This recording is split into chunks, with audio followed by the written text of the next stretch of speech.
Sugbuanong aktres nga si Kim Chiu nibutyag nga mapasalamaton gihapon siya sa suporta nga iyang nadawat tunga-tunga sa aligasyon nga iyang gipalit ang Best Actress trophy alang sa ABS-CBN drama series nga Ikaw Lamang.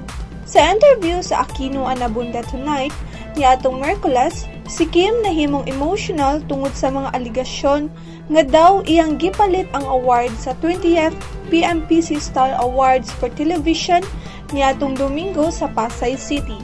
Nibutyag sab si Kim nga dili niya ma-please ang tanan.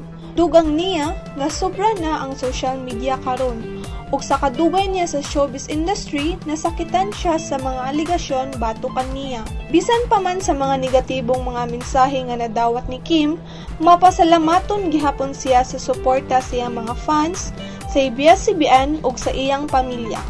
Sigon ni Kim, nga iyang gamitong inspirasyon ang mga nibatikos niya aron mas palambuon ang iyang acting skills.